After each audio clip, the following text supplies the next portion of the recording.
shootings are rare here in Europe, where gun ownership laws are much stricter than in the US.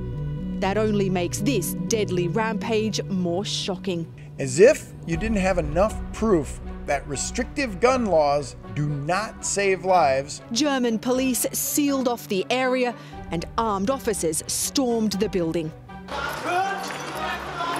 Tragic reports coming out of Germany right now show that a 35-year-old man killed 6 people in an active mass murder incident. We'll talk about that in just a minute, but before we do, I'll let you know that we have a secret giveaway going on. It's happening right now, but it's going to end really soon, so click the link in the description down below to find out which super secret prize, and we cannot utter the word, you could win.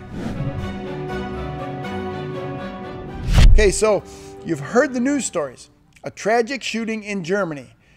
First I need to tell people, mass shootings don't just happen in the United States. And I was researching some of that to do this video, and depending on which statistics you use, Norway is the leader. And people say, well, that's because they only had one mass shooting and it was 69 people killed. Yeah, 69 people killed on an island for high-achieving students when a guy showed up dressed as a police officer. And if we're talking about the number of people killed, why don't we ask the number per capita or the number per million or something like that to see where these things are actually happening and know that they're impacting people in more places than just the United States. And before we get into the details of this thing about Germany, I will tell you that is my personal belief, the best thing we can do to stop these active shooters is to fight back. Okay, we're not going to legislate away evil. We're not going to go from house to house to house and scoop up all the guns in America so that nobody will have any guns, and then these evil people will just run through the mall swinging machetes.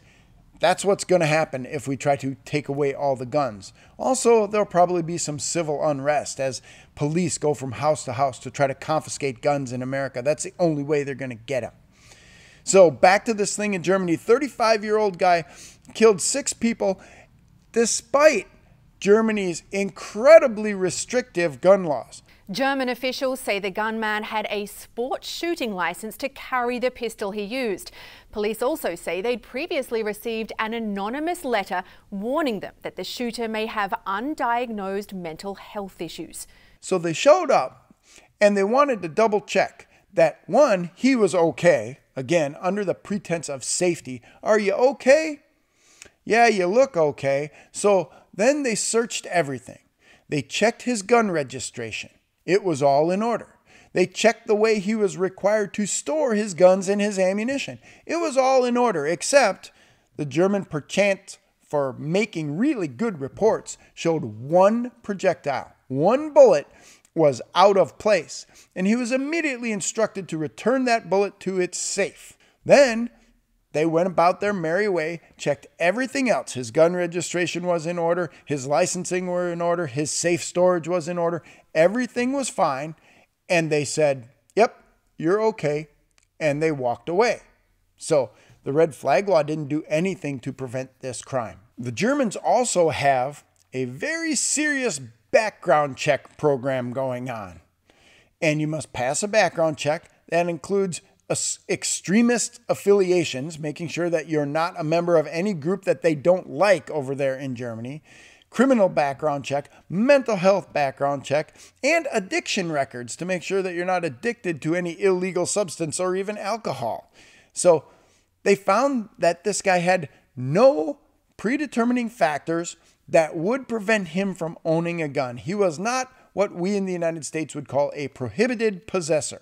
He passed all of the checks, and he still went out, committed an atrocity, and killed 6 people. There's one more thing you need to know about German gun laws. They're very strict on the number of firearms that you can own.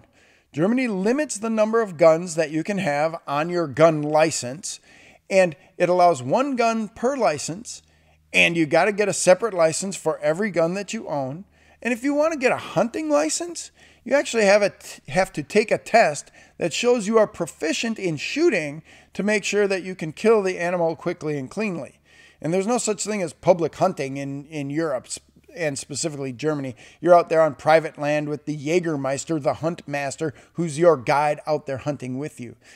So despite all of that, this guy still went out and ruthlessly murdered 6 people who could not fight back. There was no opportunity for them to fight back. Think about that for a minute. And it doesn't stop there. German gun laws also require that the authorities and licensed gun dealers keep a record of every firearm and ammunition purchase made by licensed gun owners so that they could go back and look at the records of when this guy bought his gun and when he bought his ammo. Guess what? Knowing that didn't stop anything. Understand that gun laws, gun registration, red flag laws, things like that, don't stop evil people from doing evil things.